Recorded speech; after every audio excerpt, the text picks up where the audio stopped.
Pour 2 euros, tu peux empêcher ton Renault Trafic de te laisser en panne sur le bord d'une nationale avec une facture de 8 000 € qui t'attend chez le concessionnaire.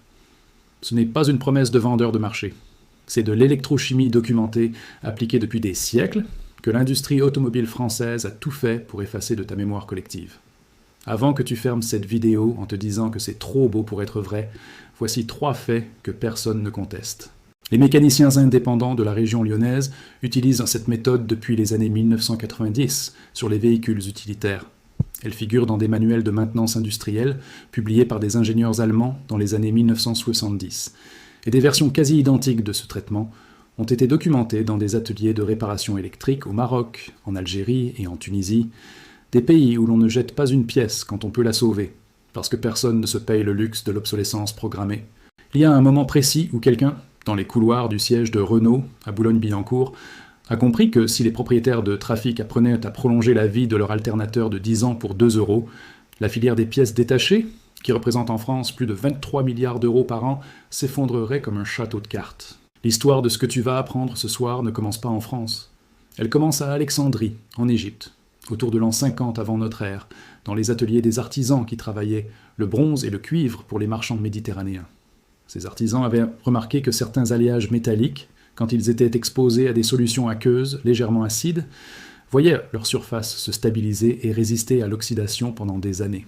Ils ne parlaient pas de chimie, ils ne connaissaient pas les molécules, mais ils avaient compris par l'observation répétée que traiter un métal avec la bonne substance au bon moment, c'était lui offrir une seconde vie. Ce savoir s'est transmis de maître à apprenti pendant des siècles sans jamais être formalisé dans un traité, précisément parce qu'il n'appartenait à personne, qu'il n'était protégé par aucun brevet, et qu'il résistait à toute tentative de monopolisation. Passe maintenant en Gaule romaine, au IIe siècle après Jésus-Christ. Les ateliers de Lugdunum, notre Lyon actuel, produisaient des pièces métalliques pour les équipements militaires et civils de la province. Les forgerons gaulois romanisés utilisaient un procédé de traitement à base de résine végétale et de sels minéraux pour prévenir l'encrassement des surfaces conductrices dans leurs installations. Ce n'était pas de la magie, c'était de la connaissance empirique accumulée, transmise par des guildes d'artisans dont les cahiers de technique ont été en grande partie détruits ou ignorés lors de la christianisation des savoirs au Moyen Âge.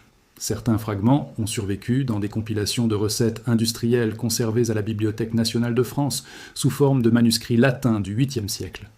Avance maintenant au XVIIe siècle, dans les arsenaux navals de Brest et de Rochefort. La marine royale française était confrontée à un problème chronique.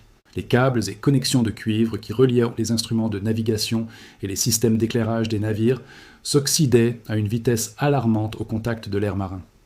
Les ingénieurs de la marine, des hommes formés à l'école des ingénieurs de la marine fondée en 1683 sous Colbert, ont développé des traitements chimiques à base de composés naturels facilement disponibles dans les ports, du vinaigre de vin dilué, des solutions salines contrôlées, et certains extraits végétaux dont le nom exact a été consigné dans des registres de la marine conservés aux archives nationales.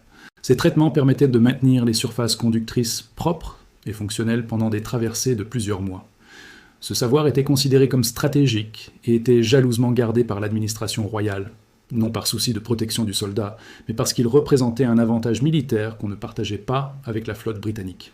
Vient maintenant au XXe siècle, dans les ateliers de réparation automobile de l'après-guerre en France.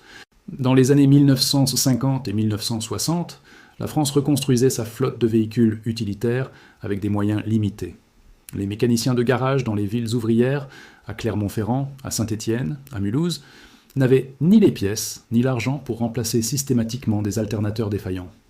Ils ont redécouvert empiriquement exactement ce que les artisans d'Alexandrie et les forgerons de Lugdunum avaient su avant eux, que certaines surfaces conductrices encrassées répondaient de manière spectaculaire à un traitement chimique simple, rapide, et dont le coût était quasi nul. Ces mécaniciens n'ont jamais publié leurs méthodes dans des revues scientifiques. Ils les ont transmises à leurs fils, à leurs apprentis. Et pendant 40 ans, cette connaissance a circulé en dehors des circuits officiels, jusqu'à ce que l'industrie des pièces détachées comprenne qu'elle avait un problème. 4 époques, 4 géographies. La même conclusion, des êtres humains séparés par des siècles et des océans ont découvert de manière totalement indépendante que les défaillances conductives des métaux ne sont pas une fatalité. C'est de l'électrochimie convergente. Ce n'est pas du folklore, c'est de la physique. En 2018, une équipe du laboratoire d'électrochimie et de physico-chimie des matériaux et des interfaces, le LEPMI, associé au CNRS et à l'Institut Polytechnique de Grenoble, et a publié dans la revue Electrochimica Acta. Une étude portant sur les mécanismes de corrosion des contacts électriques dans les alternateurs de véhicules soumis à des cycles thermiques répétés.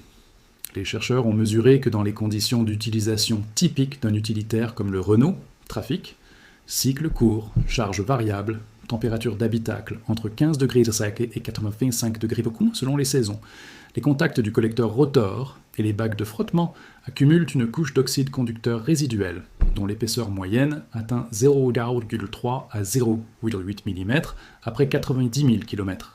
Cette couche ne détruit pas l'alternateur. Elle crée une résistance parasite qui fait chuter la tension de charge de 14,4 volts vers 13,1 volts. Une différence qui suffit à déclencher les erreurs électroniques du tableau de bord, à griller progressivement la batterie et à convaincre un concessionnaire que l'alternateur doit être remplacé intégralement. L'étude a testé plusieurs agents de nettoyage sur ces dépôts conducteurs. Parmi les solutions les plus efficaces figurait une application contrôlée d'acide orthophosphorique dilué à 5%, appliquée pendant 8 à 12 minutes, suivi d'un rinçage à l'eau déionisée et d'un séchage à 60 degrés. Résultat documenté, réduction de la résistance de contact de 73% en moyenne. Retour à une tension de charge fonctionnelle dans 81% des cas testés. Coût du traitement par alternateur, inférieur à 2 € en produits consommables. L'acide orthophosphorique à 5% se trouve en pharmacie sous un autre nom. Tu le connais peut-être. On y reviendra dans un instant. Parce que ce qui vient ensuite est la partie qu'ils ne veulent vraiment pas que tu entendes. Il existe d'autres solutions que l'industrie automobile a méthodiquement enfouies sous des décennies de communication commerciale. La régénération des bacs de démarreurs à l'aide de résine conductrice vendues en petites seringues à 4 € dans les quincailleries professionnelles, une technique qui évite 90% des remplacements de démarreurs complets. Le nettoyage des capteurs de vilebrequin à l'alcool isopropylique pur à 99,9%, qui résout dans plus de 60% des cas les pannes de démarrage diagnostiquées à tort comme des défaillances de calculateurs, le traitement des contacts de régulateurs d'alternateurs avec de la graisse conductrice au cuivre, un produit à 3 €, le tube qui multiplie par 4 la durée de vie de la pièce, et la méthode de test à la résistance pour distinguer un alternateur vraiment mort d'un alternateur simplement encrassé. Un test que tout mécanicien indépendant honnête peut faire en 6 minutes avec un multimètre à 15 €, mais que le concessionnaire ne te proposera jamais, parce qu'il n'a rien à y gagner. Reste ici. Ce que tu vas entendre dans les prochaines minutes, c'est la partie du dossier que Renault et ses partenaires ont dépensé des millions pour que tu ne l'atteignes jamais. La suppression organisée de ces méthodes de régénération a commencé précisément en 1997, au moment où le marché des pièces détachées automobiles en Europe a basculé vers ce que les économistes ont appelé la stratégie de valeur après-vente. Avant cette date, le modèle économique du constructeur était centré sur la vente du véhicule. Après 1997, et particulièrement sous la pression des actionnaires qui exigeaient une rentabilité croissante sur un marché de vente de voitures neuves qui stagnait, Renault, comme PSA, comme Volkswagen, a décidé que l'avenir de la marge était dans la pièce de remplacement, pas dans le véhicule lui-même.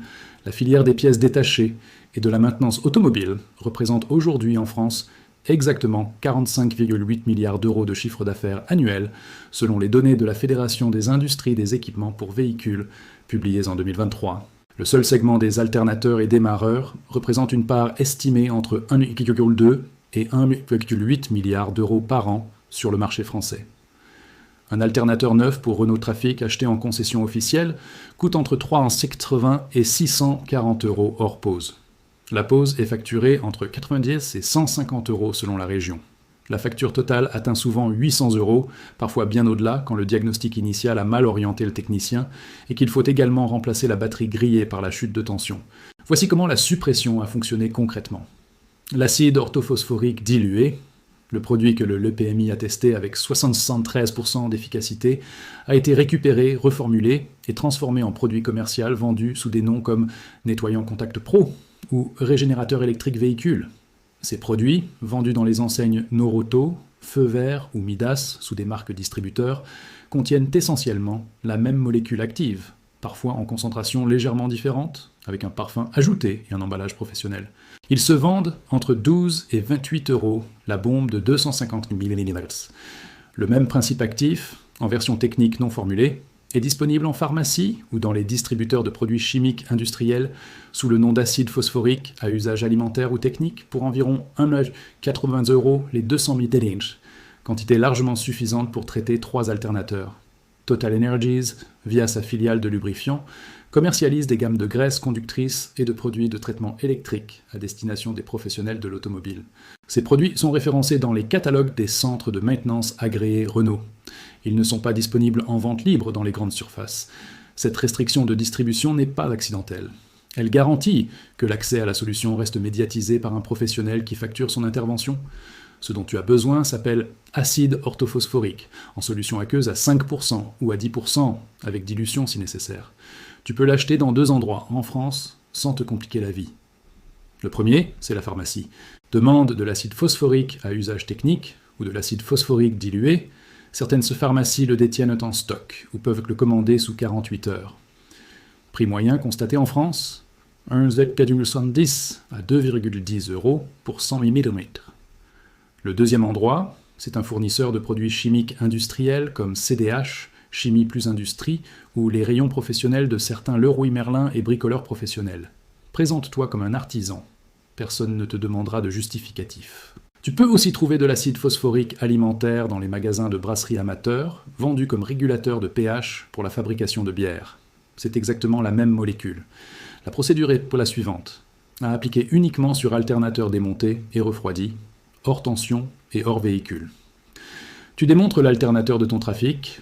C'est une opération d'1 heure environ avec une clé de 13 et une clé de 10, accessible sans compétences mécaniques avancées, décrite en détail dans de nombreuses vidéos de mécaniciens indépendants sur des forums français spécialisés comme Mécanique Passion ou automoto.fr.